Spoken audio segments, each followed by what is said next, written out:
aqui está a nossa convidada especial de hoje, Marliete Fonseca, nos conhecendo já há um bom tempo. Tá? Ela trabalha na Unifacex, estudei lá. Na verdade, estudei na escola, né? Hoje um centro universitário de referência. Carlos Bispo acabou de entrar também aqui do seu posto de gasolina.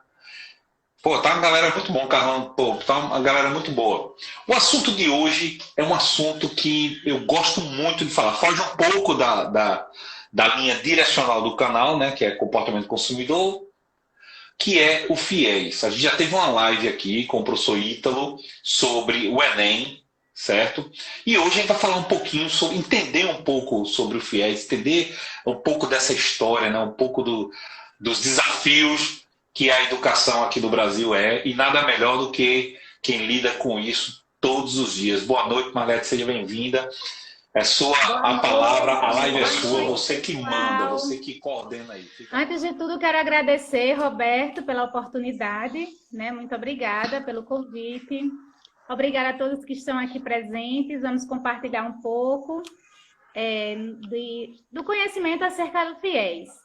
É importante observar que o ensino superior no Brasil, o ensino privado, ele tem uma relevância muito importante, coisa que não é muito divulgado pela mídia, né? Cerca de 75,3% das nossas vagas da rede privada, ela participa em 73% de todas as vagas do ensino superior, né, de graduação. Então, dentro desse contexto, a gente percebe que grandes profissionais que nós temos hoje, né, na área, não só em quantidade, mas em qualidade também, passou pelo ensino superior privado. Né? E, assim, é muito importante o governo ele observar que nós temos uma gama enorme, né, de vagas e que nós temos muitos alunos que não têm, digamos assim, condições financeiras de arcar com os custos, né, proveniente do seu próprio bolso, digamos assim, sem ter nenhum outro incentivo. E aí, ao longo dos anos, a gente vê que, inicialmente, teve o Creduc, né, que foi o primeiro modelo de financiamento estudantil, mas que ele quebrou, ele não perdurou por muitos anos. E depois dele veio o FIES. O primeiro formato do FIES vindo pela Caixa Econômica, né, operacionalizado e coordenado pela Caixa Econômica, financiado também. Em 2010, veio um novo formato, que aí foi operacionalizado pelo MEC, pelo FNDE, né, pela autarquia FNDE. E aí, nesse novo formato, nós tivemos um grande avanço nesse sentido de inclusão, porque o FIES ele veio em um formato que ficou bem mais acessível para os estudantes. Então, houve um crescimento realmente diferenciado, tanto na participação do FIES, como teve também a criação do ProUni, que foi mais ou menos um programa que veio paralelo a esse novo formato do FIES. E aí eu venho trabalhando com esses programas, né, ao longo desses 16 anos que eu venho trabalhando na FACEX, na Unifacex. E aí a gente percebe que nesse novo formato, que é o formato que começou agora em 2018, digamos assim, que o primeiro formato do FIES, de 2010 a 2017, ele meio que quebrou também, né, várias dificuldades no sentido de inadimplência, porque assim, a grande maioria do financiamento ele acontecia em 100%, né, o percentual de financiamento. E isso, de certa forma, tinha alunos que ingressavam com tanta facilidade que ele nem se apercebia que aquilo era um financiamento, chamava de bolsa. Ah, minha bolsa FIES. Então, assim, esse, digamos assim, descomprometimento, né, das pessoas e uma grande parte das pessoas em relação à questão do pagamento após a utilização acabou gerando um débito financeiro muito grande para o governo.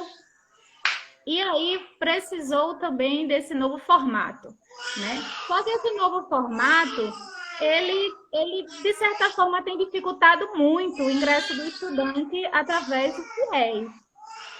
Eu vou fazer um pouquinho de paralelo para as pessoas entenderem essa dificuldade, né? Digamos assim, quão que mudou, né?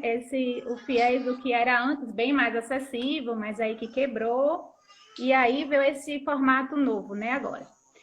Atualmente, nós temos 2 FIES. Um FIES que é com recursos do governo e o FIES que é com recursos de fundos constitucionais, que é o PFIES, que é da rede privada. Certo? Esse semestre, 2020.2, o PFIES ele ficou mais independente. Houve uma mudança agora também recente. Uma das coisas também que caracteriza esse novo financiamento é esse dinamismo de mudanças na regra. Quase todo semestre tem uma regra diferente. Mas aí vamos lá. Isso porque é um programa novo, queira ou não queira, começou quando, mais ou menos? Esse primeiro modelo foi 2010? O de 2010 era no formato mais acessível, como eu falei. Geralmente o percentual de financiamento era em torno de 75% a 100%. A grande maioria 100%. Né? E isso dava muito acesso aos alunos, independente do curso que ele fosse fazer. Podia ser um curso mais barato, um curso mais caro, e aí vai também a mudança do consumo, do comportamento do consumidor que entra aí na sua área. Porque hoje geralmente, quem utiliza o FIES é um outro público, não é só aquele público tão diversificado, digamos assim. Pelo menos é o que eu percebo aqui na nossa região. Né? Na nossa região, o público que vem procurando o FIES hoje em dia é aquele público de cursos mais caros. Né? Esses cursos de preços mais acessíveis, é muito difícil eles fazerem a contratação justamente por esse novo regramento. E também o comportamento das instituições. Vamos lá por partes, né? Com esse novo formato do FIES, como dificultou um pouco o acesso, as instituições precisaram manter outras estratégias de captação e de manutenção para que os alunos chegassem também e permanecessem nas instituições, já que não tinha mais tanto FIES. Isso a nível nacional, tá, gente? Tinha instituição a nível nacional que não trabalhava nem com desconto de pontualidade, era só desconto integral. Para quem não entende muito essa dinâmica, o desconto de pontualidade é aquele quando o aluno paga em dia e tem aquele desconto diferenciado, né? Uhum. Então, isso é muito comum aqui no Nordeste, principalmente aqui em Natal. Mas tinha regiões no Brasil que não existia isso. Era o valor integral e pronto. E as pessoas se matriculavam e iam porque tinha FIES, porque tinha ProUni, tudo mais fácil. Hoje em dia é quase que geral. Todas as instituições estão praticando descontos de pontualidade, seja proveniente de convênios ou proveniente de nota do Enem, que são de mérito acadêmico, que nós chamamos, enfim. Houve uma gama agora de novos, digamos assim, de novos meios de captação e que isso favoreceu o aluno, de repente, chegar a cursar com 30% de desconto, um curso de administração, um curso de ciências contábeis, um curso que tem um valor mais acessível. E, geralmente, o público do FIES é aquele público que tem um curso bem mais caro, que mesmo com esses descontos de pontualidade e digamos, de mérito acadêmico, de convênios, o preço ainda fica mais caro, ainda fica pesado para ele, né? E aí ele vai... Quando você fala cursos mais caros, poderia citar alguns exemplos aí? Eu vou dizer logo, medicina deve ser um, né? Sim, medicina, odontologia, enfermagem...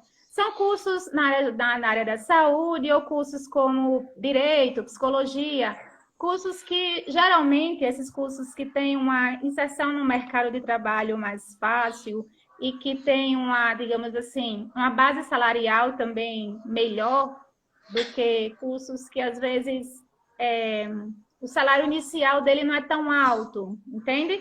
Então, o FIES também tem essas questões. Por quê? Isso influencia. Porque hoje o FIES ele não tem mais carência. Antigamente, no prazo lá naquele FIES antigo de 2010 até 2018, o aluno tem 18 meses após a conclusão do curso para começar a pagar o financiamento.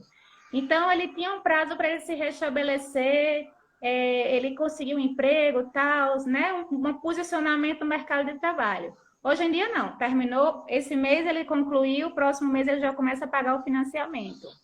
De que forma? Aí vai depender da condição social, financeira de cada um. É escalonado dentro de um perfil, digamos, dentro do perfil, né, do formando.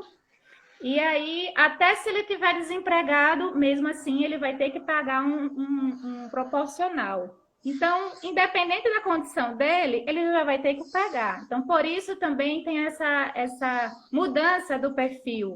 Não só pela questão do preço, do valor do curso, mas também tem a visão também da facilidade de ser empregado, compreende? Então, são vários Entendi. fatores que o FIES mudou e que o mercado de trabalho, digamos assim, o mercado de consumo, né, dentro desse cenário de instituições privadas também mudou. Beleza, Maleta, vamos dar só um alô para a galera que entrou aqui.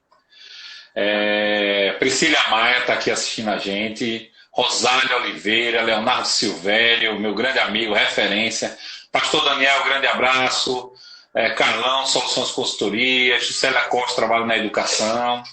Daliana, Carlos Pereira, Fábio Dando. Galera, uma galera muito grande, muito boa. Daliana disse, mas isso já era esperado a respeito da falência do FIES, realmente né?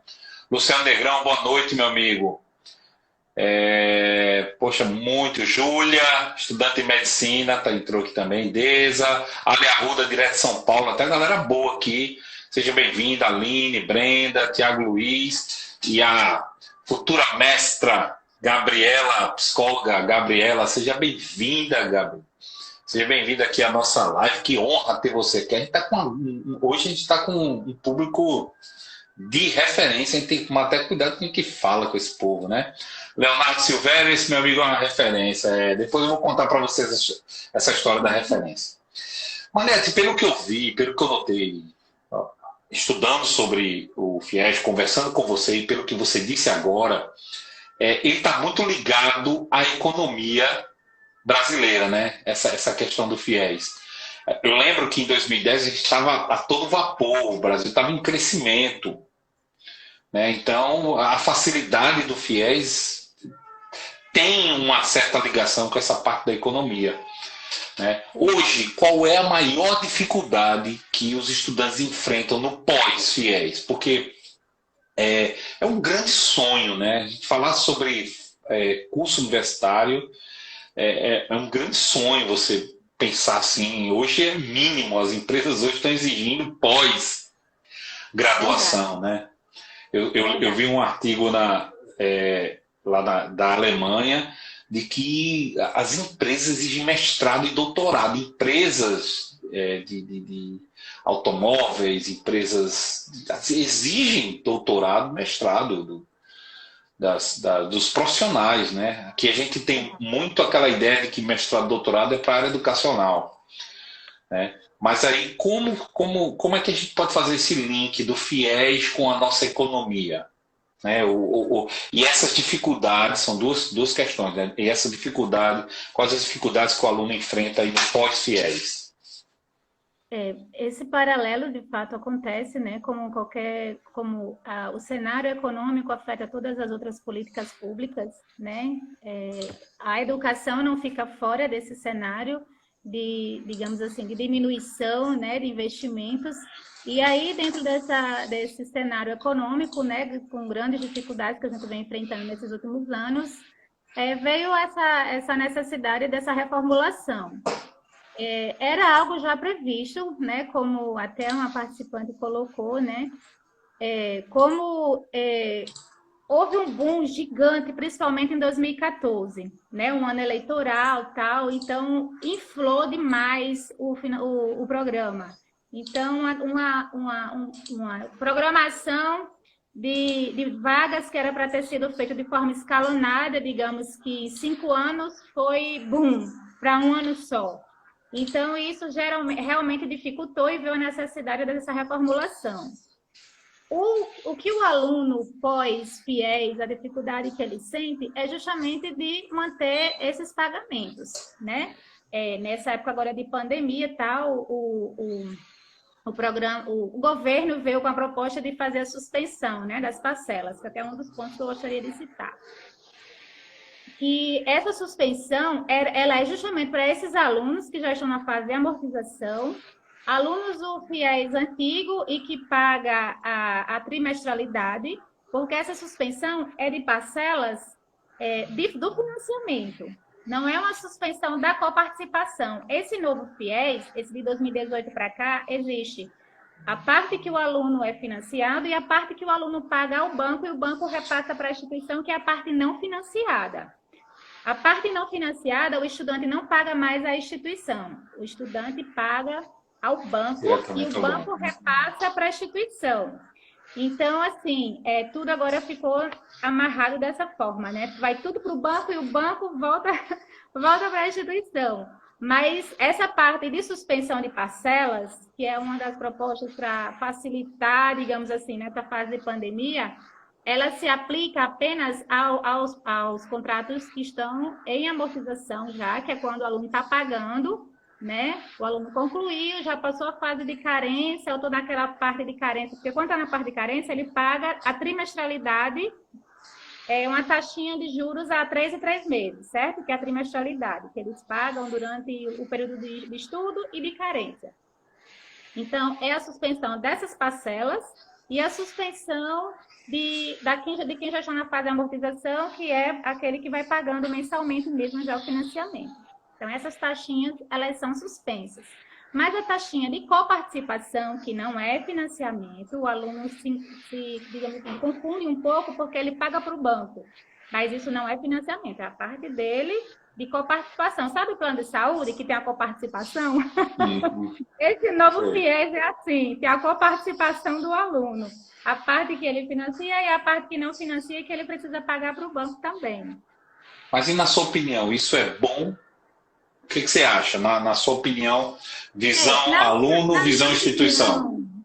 Na minha opinião, essa questão de pagar para o banco, isso gera um problema gerencial muito ruim para o aluno. Amarra muito, dificulta muito. Mas por que o governo fez isso? O governo fez isso para meio que controlar os valores de semestralidade dos alunos, para ficar meio equiparado àquilo que está amarrado digamos, no contrato inicial dele, para ele ter um controle disso, não fugir do controle. Mas isso dificulta operacionalmente para o aluno. Para você ter uma ideia de como isso funciona, por exemplo, o aluno ele vai fazer a inscrição agora, certo? Do dia 28 a dia 31 começa as inscrições. Ele faz a inscrição, dia 4 de julho sai o resultado, aí do dia 4 ao dia 6 ele vai ter que complementar a inscrição dele. Depois disso, que ele complementa, aí vem a fase de contratação. Isso já vai ser em agosto, né? Aí você imagina, quando ele contratar no banco, ele já vai ter, porque instituição privada é semestre, né? Semestre ou anual, mas geralmente aqui é semestre. Aí funciona o financeiro e acadêmico, né? O financeiro. Julho, agosto, setembro, outubro, novembro, dezembro, 6 meses. Quando ele terminar de contratar em agosto para setembro, vamos dizer isso, ele já vai ter a parcela de julho vencida e a de agosto vencida, porque agosto vence no início do mês. Aí, quando ele vai contratar no banco, ele só vai começar a contagem da parcela de coparticipação a partir da data de contratação em diante. Aí, esse para trás ele precisa pagar na instituição. Mas isso para o aluno entender essa parte administrativa, que ele tem que pagar essa parte na instituição, que o demais vai ficar para o banco. E aí, o problema maior não é nem só isso, porque isso pelo menos é só um semestre.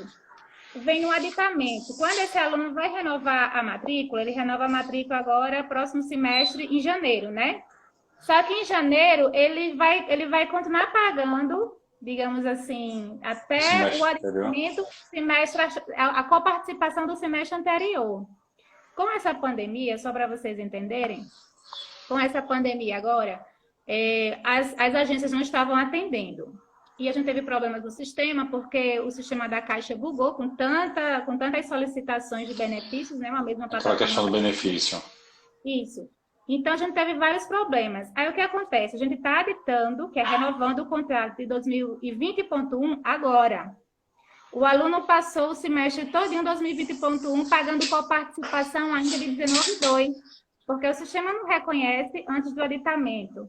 Então, assim, tem várias questões administrativas que isso pode gerar crédito ou débito para o aluno e que isso vai gerar um problema para ele e para a instituição para a gente poder resolver isso.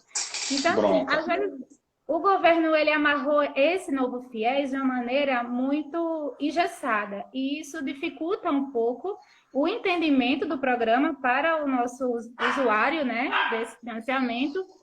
E até mesmo para a instituição, imagina a instituição ela ter que ter um sistema que consiga atender a toda essa diversidade de informações e de circunstâncias que esse novo FIES vem trazendo. Então, assim, administrativamente, realmente é um problema, tanto para o aluno como para a instituição, esse novo FIES.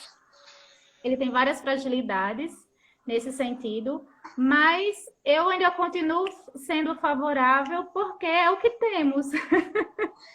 E assim, para algumas pessoas é a única opção, né? Essa é a verdade. Opção, exatamente. E assim, o ensino superior, se a gente for tratar apenas no segmento público, são pouquíssimas vagas. Então, não dá para a gente considerar, digamos assim, a nossa qualificação profissional, né, dos nossos filhos, da nossa sociedade, apenas com o ensino público. Tem que se considerar, sim, o ensino privado de qualidade, né? Nós temos muitas instituições sérias e que trabalham com muita seriedade essa questão da qualidade do ensino.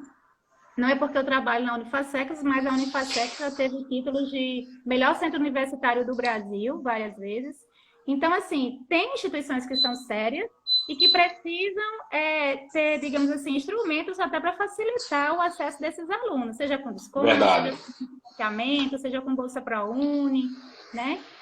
E é isso.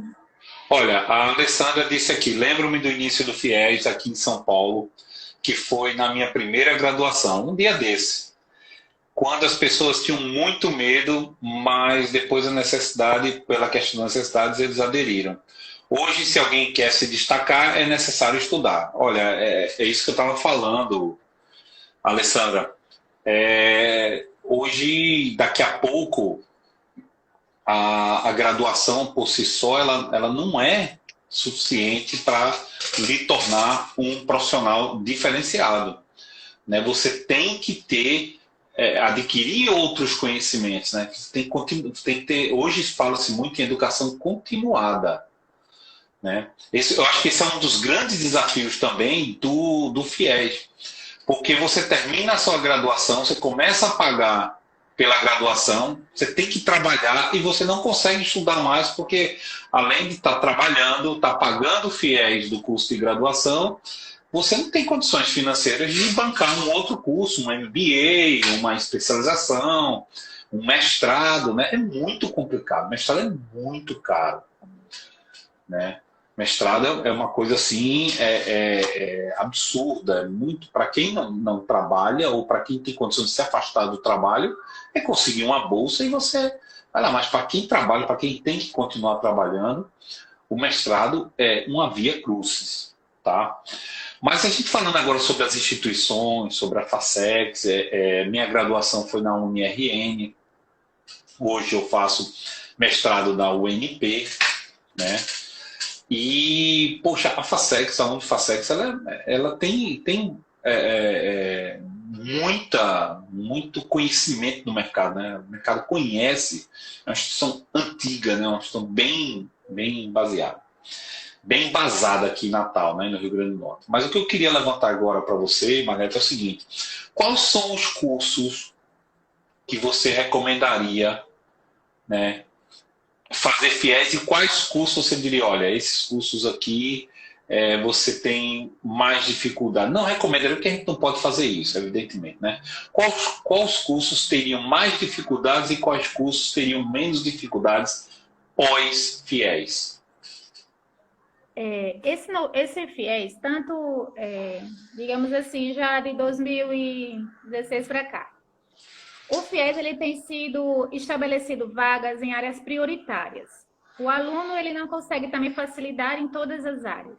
Existem as áreas prioritárias, como é que vem desenvolvendo, que aí ele estabelece as áreas da saúde e as licenciaturas. Então, tem as áreas prioritárias no sentido de regional, território, e tem as áreas no sentido de disponibilidade mesmo de vaga na área de conhecimento. Então, nesse sentido, o próprio sistema, ele disponibiliza mais vagas para cursos como enfermagem, como odontologia, medicina, cursos de áreas prioritárias, licenciaturas também, certo? Prioritários que você fala é porque existe déficit, né? Eu lembro que existe toda uma discussão sobre déficit de profissionais, essas áreas, é isso? Exatamente. Agora, é claro que essas vagas também dependem da distribuição do governo e dependem também, digamos assim, de um certo aceite das instituições. As instituições hoje elas não determinam a quantidade de vagas, mas elas podem limitar a quantidade de vagas. Entende? Então, quem determina a quantidade de vagas é o governo, por dentro dessa distribuição, mas as instituições elas podem dizer, não, eu quero X, até X vagas, mais do que isso eu não quero. A gente só determina o limite, mas a quantidade exata realmente é o governo quem determina. Mas enquanto estudante, considerando isso, se eu fosse uma estudante, estivesse começando ou me reposicionando no mercado do trabalho e fosse buscar o financiamento estudantil, eu iria ter isso de forma pessoal, tá? É bem particular isso, mas como é o momento, né? Eu ia procurar algum que eu pudesse, ao final, pagar. Porque, assim, não adianta eu procurar um financiamento de um curso em que o mercado de trabalho não vai me dar condição de pagar aquele financiamento, com esse novo formato do FIES realmente sem condições. Porque eu termino o financiamento e já começo a pagar.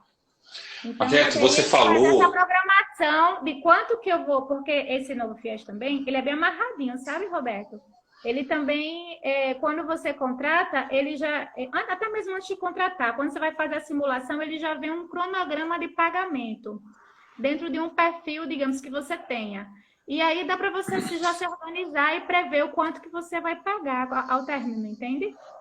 Mas aí é muito nessa expectativa também, de que curso que eu vou fazer, se vai me dar esse retorno.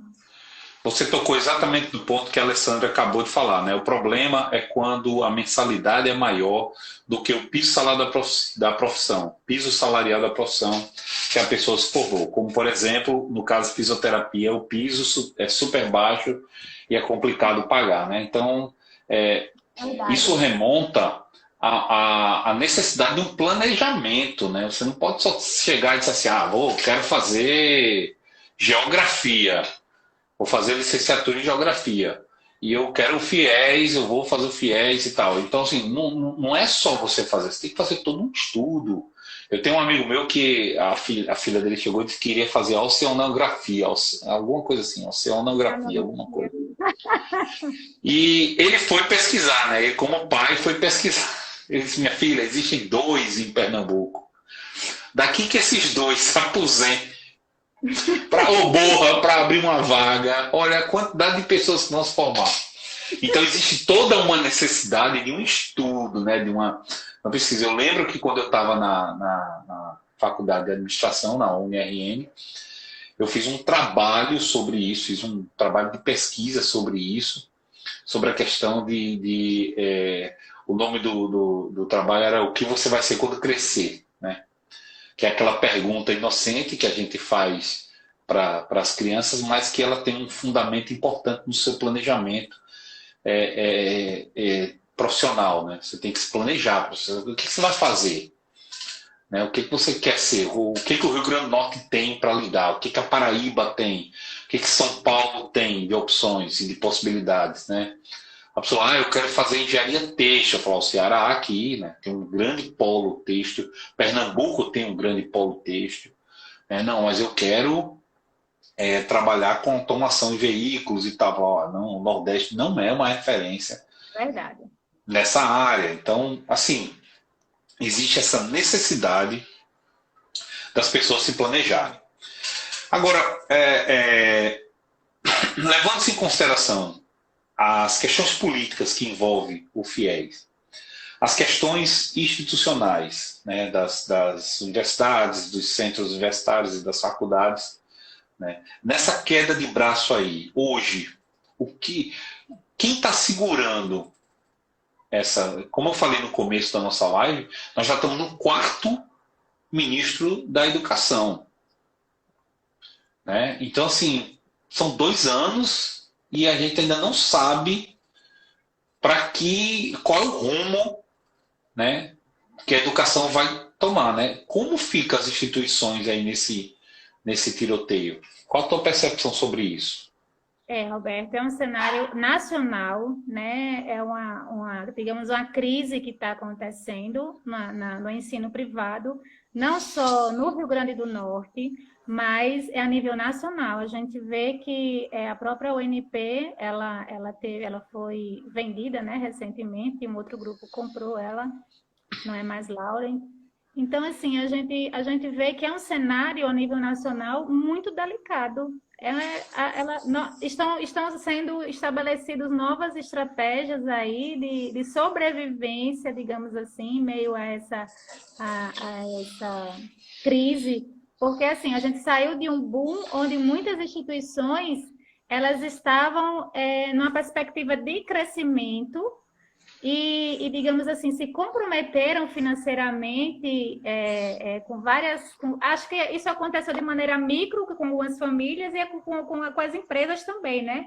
As pessoas estavam com poder de compra, de repente acabou aquele poder de compra. Então, tinha instituições que estavam crescendo, e comprando um aqui, outro ali, crescendo ao nível de estados e tal. E, de repente, cadê os alunos? Os alunos não tinham mais condições, né? Porque não é só uma questão do FIES, é a questão do desemprego que acontece, a diminuição, a questão da inflação, enfim, o custo de vida que aumenta e que muitas vezes precisa ser retirado de algum lugar. Então, muitas vezes um pai ou uma mãe de família prefere, digamos assim, esquecer um pouco, deixar no cantinho a graduação e pagar a escola privada do filho do que privilegiar a sua graduação, né? Dentro de uma escolha, às vezes, familiar, o cenário de graduação ele é o primeiro a ser atingido, antes mesmo do que as escolas.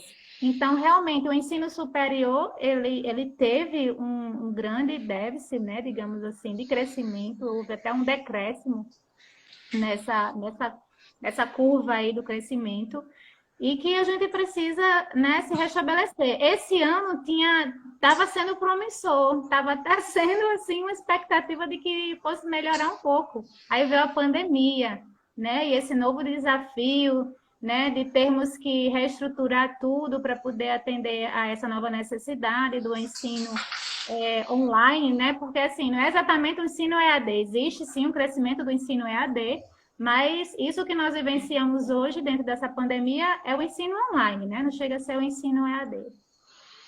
E que foi um novo desafio, né? E realmente está um cenário delicado. Mas a gente espera que depois dessa pandemia, né, a nossa economia, né, vai ser a médio e longo prazo, né, uma melhora aí, e que acompanhando a melhora vem também essa questão da melhora do ensino superior, porque realmente, Roberto, a gente sabe que o ensino, a educação em si, não é um gasto que você está fazendo, é um investimento. É investimento.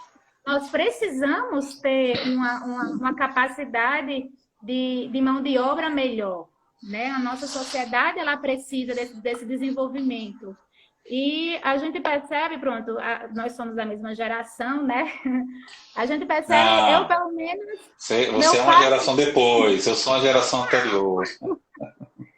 Meu pai e minha mãe, eles diziam, você tem que ter um ensino superior. Eles não tinham muito essa ideia de que profissão que você precisa ter. Claro que tinha aquela coisa do engenheiro, do advogado, do médico, né, que sempre teve, mas não existia, assim, essa preocupação muito exacerbada, porque antigamente você tinha um ensino superior, você estava empregado em qualquer lugar, e bem empregado. E hoje em dia não, hoje em dia o ensino superior, ele é o que era o ensino médio na época dos nossos pais, né, quando eles começaram. Então, realmente, o ensino superior hoje ele é fundamental, você chegar e precisar pagar um ensino superior é um investimento que você precisa realmente fazer, porque é básico, né? Como você citou aí, alguns participantes colocou, O ensino superior, ele é fundamental hoje. Nossa, dentro do mercado de trabalho não tem como não se investir nisso. Eu estava vendo vagas para analista, vagas para assistente, requisito, ensino superior, mínimo, mínimo. Mas olha, deixa eu só aproveitar aqui para dar um alô para a galera que entrou. Primeiro, Fabiola Lucena, meu amor. Se ela entrou é porque Vinícius dormiu. Não sei se vocês ouviram aí. Ele não gosta muito de dormir, não. Ele briga para não dormir. Ô, caba. E Fabiola também é a patrocinadora do canal da RJ, que proporcionou aqui o nosso novo banner aqui, né, para dar um fundo aqui para as nossas lives. Meu amor, obrigado aí a patrocinadora. Eu estou aguardando agora um jantar aí que o patrocinador vai... Nova patrocinadora do canal da RJ. Zé Roberto, lá do Mazano, seja bem-vindo, meu amigo Schubert, que entrou também aqui. Iago Feitosa, Rafaela Nunes, Recife, seja bem-vinda, Rafa. E o Posto São João entrou aqui, Posto, seja bem-vindo aí também. E o Damião. Galera, nós estamos falando aqui sobre a importância do FIES, sobre a importância, acabamos entrando nessa área de escolha de profissões. Eu tenho trabalhos feitos sobre esse assunto, por isso que eu me empolgo quando a gente fala sobre planejamento de carreira, que é importante demais na vida das pessoas, né? O que você vai ser quando crescer. E aí a gente entrou nesse assunto de pandemia.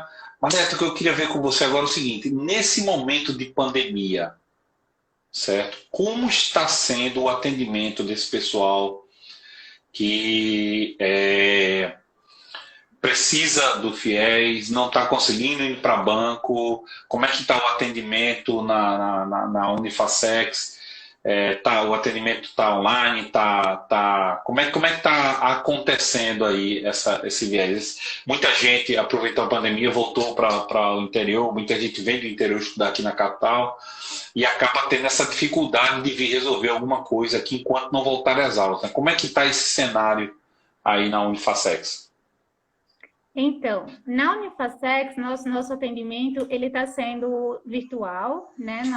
Digamos assim, a grande maioria é por e-mail. Nós temos e-mails direcionados a cada setor. O meu, que eu trabalho com FIES e ProUni, tem meu específico para os meus atendimentos.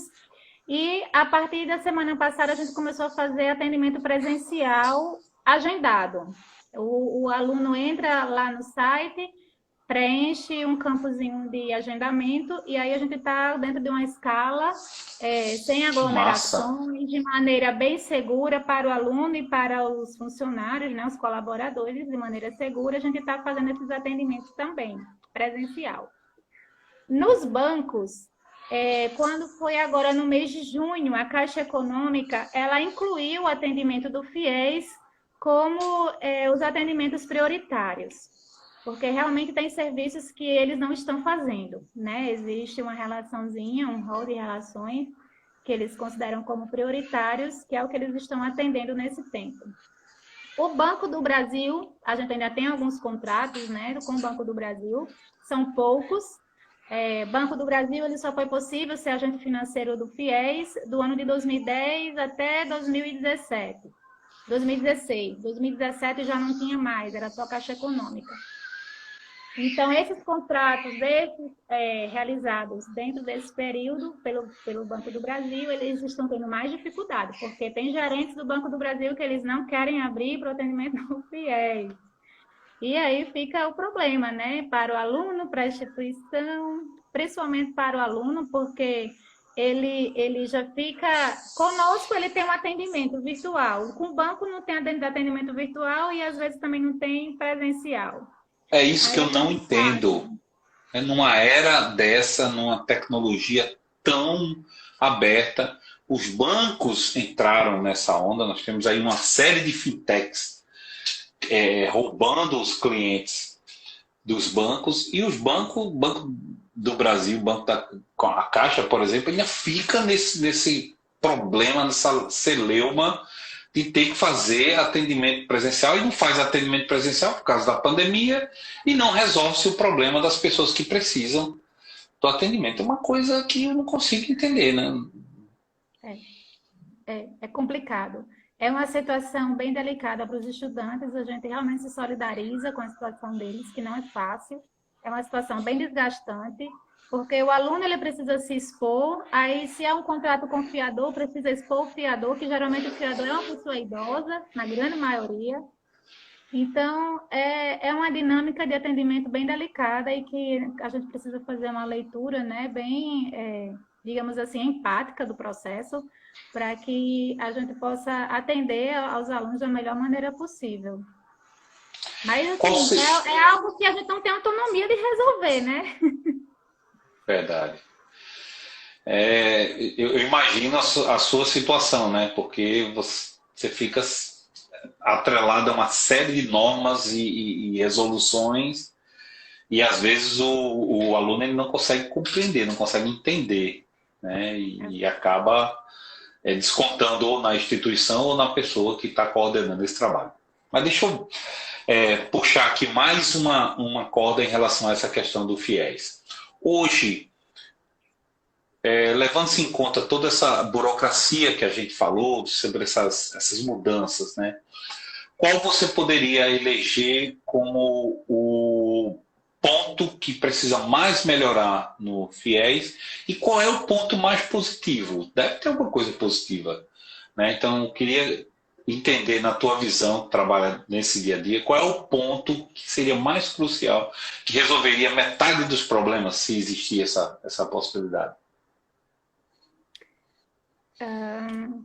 Eu acho assim, o ponto principal com certeza, sempre será, eu vejo a alegria, o olhar de esperança de um aluno quando consegue ingressar no ensino superior, seja por meio do FIES ou qualquer outro programa, mas o FIES em questão.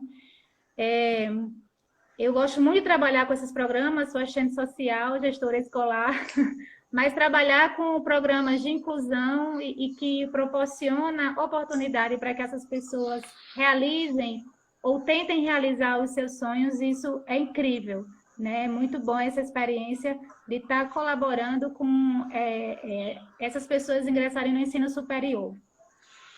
Uma fragilidade que hoje nós temos com certeza é a parte técnica, os sistemas, questões de gerenciamento de informações, até para dar uma devolutiva eficiente para o aluno, né, que muitas vezes a gente não consegue atender a contento, porque existem várias amarras dentro do processo de atendimento, né, de sistemas que dificulta muito.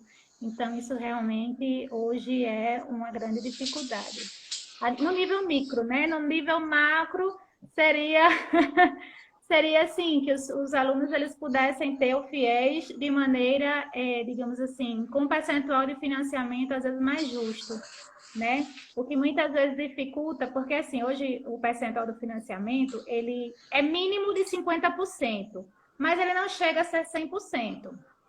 100% o PFIES, ele financia 100%, o PFIES, que é pela rede privada. Daqui em Natal é o Banco do Nordeste quem financia. Agora um produto de prateleira, tá? Mudou, não está mais atrelado ao processo seletivo do MEC. Vai ser um programa que está sendo redefinido agora, nesse segundo semestre, vai ficar bem mais acessível. Mas, assim, ele financia 100%, mas o aluno já começa a pagar com a participação de 35% direto para o banco. O Banco Nordeste repassa para a instituição 100%, mas o aluno paga a coparticipação ao banco de 35%. Desde o início. Desde o início. Aí, o novo FIES, que é o FIES público, ele é mínimo 50% e vai até, na minha realidade, eu vejo até 90 e poucos por cento. Mas até o aluno conseguir esse 90 e poucos por cento, nossa, é uma raridade. Né? Então, porque ele faz um proporcional da renda, da per capita da renda do aluno com o comprometimento no pagamento da mensalidade. Então, dentro desse paralelo, então, se ele for para um curso mais barato, como um curso que tem uma mensalidade de R$800, ou R$700, ou R$500, o percentual de financiamento fica desse tamanho, entende? Então, às vezes, não é satisfatório. Nem compensa. Não compensa. Tem alunos que só conseguem 53%, 60%. Aí, às vezes, não dá, não é o suficiente para ele. Ele que ganha um salário mínimo e para pagar ainda, sei lá, 40%, não dá para ele, Pagar a entende? diferença, ainda mais pagar Pagar a alguma diferença. participação, É. não tem como. Então, tem essa questão dessa dinâmica dos percentuais, porque às vezes o governo ele quer contar a quantidade de vagas do FIES, mas eu gosto de ver também a qualidade de vagas do FIES, a qualidade de vagas nesse sentido, do aluno ele realmente ter condições nessa fase de estudante, né, que muitas vezes ele não tem um emprego ainda que possa lhe dar recursos, né, de uma condição melhor, e aí acaba se prejudicando nesse sentido. Se fosse um financiamento com um percentual melhor, melhorava mais. Verdade, verdade. Olha, eu sou fã de todo e qualquer programa de inclusão, independente da viés política, da ideologia que esteja envolvida, né? Eu acho que algumas pessoas precisam apenas de uma oportunidade. Eu critico muito a fórmula do negócio, mas não o negócio em si. Né? Às vezes eu acho a forma como ele deveria ser aplicado deveria ser diferente, mas assim como FIES, ProUni, são programas excepcionais. Uma vez eu, na minha graduação, fui falar mal do ProUni e o líder da sala olhou e disse, olha, 80% daqui é ProUni, não fala mal não. Eu falei, não estou falando mal, estou falando que o ProUni ele ou era 100%, porque aí tem ProUni de 20, de 30 na época, não sei como é que está o ProUni hoje.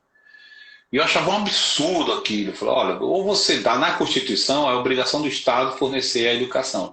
Então, ou ele dá a educação, ou então ele não tenta fazer essa meia boca e tal. Então, sou absolutamente contra isso.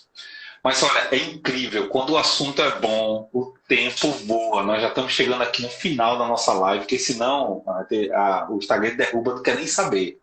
Ele só me mostra quando está faltando 10 segundos. E às vezes não dá nem tempo de.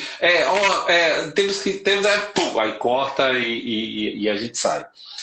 Mas olha, eu vou deixar esse tempinho restante aqui para você fazer aí as suas considerações finais, algum ponto que eu não tenha perguntado aqui ou, ou não tenha dito, fica aí para você. Eu achei interessante que o Manuel agora acabou de falar, não seria aluno sem os programas de inclusão. Não só você, Manuel, mas um monte de alunos não teriam essa oportunidade sem esse programa de inclusão. Então, como eu digo, quero deixar bem claro, eu não critico o programa de inclusão, acho que eles são essenciais, né? Eles são um divisor de águas. Eu reclamo dessa fórmula, dessa forma que às vezes é injusta, às vezes não inclui todo mundo, né? Às vezes você tem que fazer toda uma peregrinação para poder conseguir. E vou me despedindo aqui, galera. Vou já passar aqui a palavra para a Marliette, para o encerramento dela. Queria agradecer a todos vocês que participaram aqui da live. Quem não está seguindo o canal da RJ, segue. Semana que vem a gente vai ter uma super live sobre a nova gasolina. Não sei se você está sabendo, Marliette, mas a partir do dia 3 de agosto, o Brasil vai ter uma gasolina, uma nova fórmula de gasolina que vai ser comercializada mais cara, né? E na opinião de muitos especialistas, essa gasolina não era para ser mais cara, mas se você quiser saber por quê, quinta-feira, fica ligado aí no canal da RJ.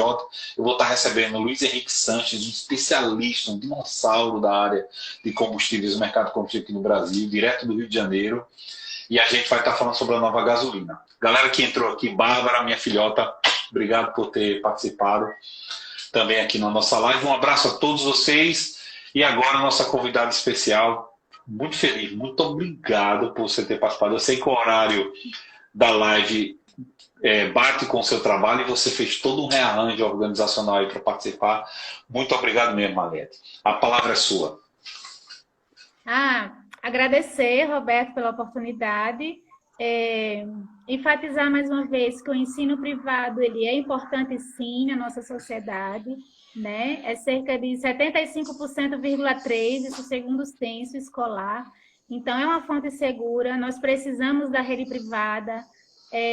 Só o ensino público ele não dá conta, né, de profissionalizar a nossa sociedade, nós realmente precisamos, e o FIES ele é fundamental nesse processo. Né? Programas como o FIES, como o ProUni, ele é necessário, ele é fundamental para que as pessoas elas tenham uma capacidade de inclusão, né, maior no ensino superior. E ensino superior, a educação, seja em qualquer nível, né, principalmente na superior, ela é um investimento, né, não é um gasto que você vai ter. Então, você vai estar dentro desse processo até de autocuidado, de autopromoção, né, e até para você vislumbrar um futuro melhor, novas oportunidades, não só para quem não tem ainda, como para quem já está no mercado de trabalho e não está satisfeito, está se redescobrindo, né? Porque isso também é muito importante dentro desse processo até de amadurecimento pessoal. Muitas vezes a mudança profissional acontece, né? E o FIES ele oportuniza também para quem já tem diploma, né? Diferente do ProUni. O ProUni é para quem não tem diploma. O FIES ele dá essa oportunidade também para quem já tem o ensino superior concluído. E é isso. Obrigada a todos. Beleza, muito obrigado mais uma vez, Margareth. Obrigado à Unifacex por ter cedido aí um excelente profissional para a gente falar sobre isso. Concurseiro de plantão, isso aí, inclusão. Bruna, minha colega de mestrado, enfermeira, seja bem-vinda aí. Pegou aqui o finalzinho da live. Pessoal, vamos encerrar essa live. É muito bom falar sobre esse tema. Esse é um tema que vamos convidar novamente, se der tudo certo, viu, Margareth? Se o FIES andar nesse novo governo aí, eu quero trazer você para trazer as novidades. Olha, mudou, agora está tudo fácil, é um aplicativo no celular, não precisa nada, você vai lá, bate a foto, confirma e o renascer, né, desse mercado de faculdades, que elas possam expandir e aumentar e tudo, a gente está torcendo por isso aí. Um grande abraço a todos vocês, lembrando a vocês, próxima quinta vamos falar sobre a nova gasolina, semana que vem tem um novo sorteio do canal da RJ, viu, Marlene? Tivemos sorteio hoje, 40 litros de Duramais. Quem ganhou foi a Cíntia lá de João Pessoa. Olha, João Pessoa vai passar aí o mês inteiro. E o Dinelo, acho que é ilegal. Arrasou, minha irmã, olha aqui. Não fala que é irmã, não. Diz assim, olha, arrasou, muito bom, né? Família tem que treinar melhor a família, viu, mano? Entendeu? Para não falar esse negócio que é para dizer, arrasou e tal, não sei o que vai falar. Mamãe sempre entra, não sei por que ela não entrou. Amanhã eu vou puxar a orelha dela. Mamãe, ela não tinha Instagram, ela fez um Instagram só para poder assistir minha live, porque eu ficava no pé dela. Mas ela não assiste minha live, mamãe, ela, tá bom, vou fazer, ela fez. Mas é isso aí, um grande abraço a todos vocês e a minha patrocinadora principal, Fabiola, aí olha o nosso painel aí, do canal da RJ. Um grande abraço, valeu, Marliette. Amanhã esse vídeo já vai estar no YouTube, viu? Depois eu mando o link para você, manda para todo mundo, eu vou só fazer uma ediçãozinha e tal. E amanhã vai estar no YouTube. Um grande abraço, galera. Até mais, Marliette.